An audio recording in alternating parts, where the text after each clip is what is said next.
Nate Shaw here with the Brooklyn Music Factory. I want to talk to you about a really important foundational teaching method that we use at BMF. It's the musical ear, the musical mind, and the musical body.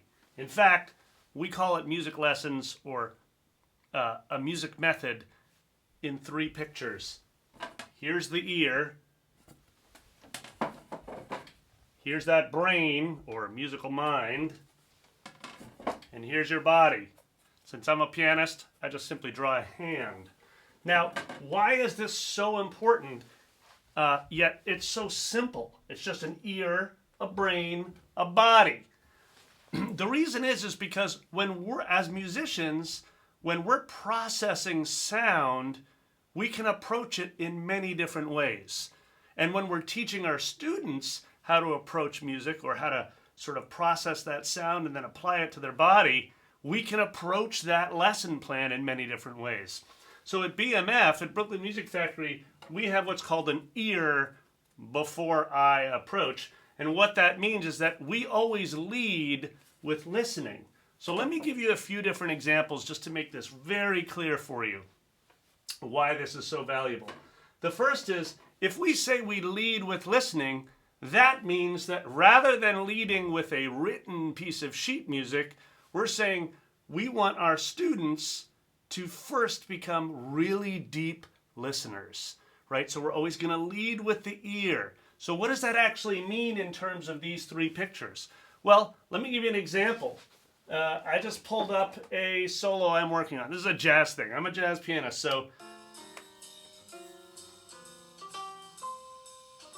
this is a little loop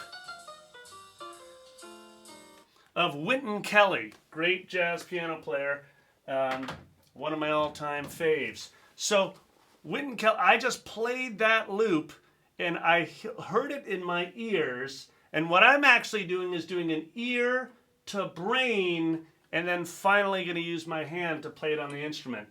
Notice I didn't listen and then start poking at the piano. No, I said, wait, I'm going to listen, and I heard it.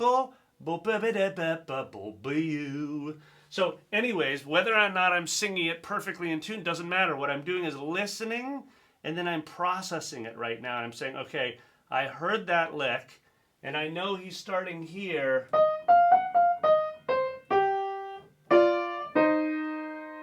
And I might not be perfect, but let's listen.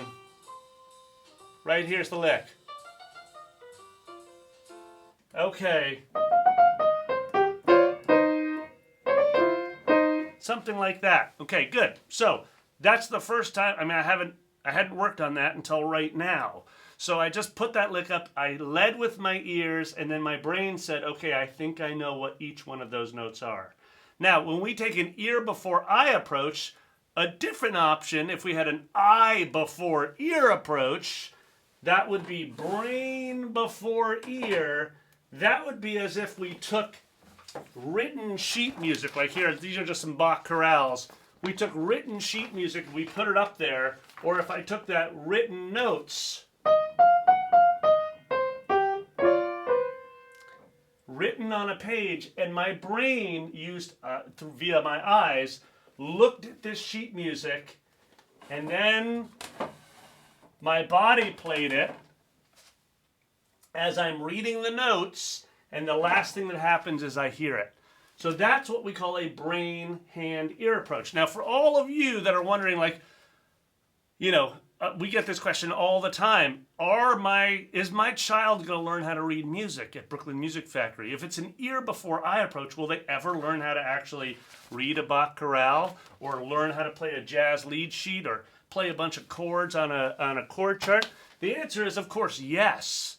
It's not one or the other. It's that we choose because music is an oral art form, meaning it's all about the ears ultimately. We choose to do this approach, ear, and then usually followed by the brain. That means we challenge our students to process the sound, to do the music theory, to do the math behind what they're hearing, right? So listen deeply, analyze, and then finally apply to their body on whatever instrument. Okay, so I'm going to wrap up with this idea. You've heard all about our Blam games, big lessons about music games. We have an app called Big Music Games. You can go to bigmusicgames.com and check it out.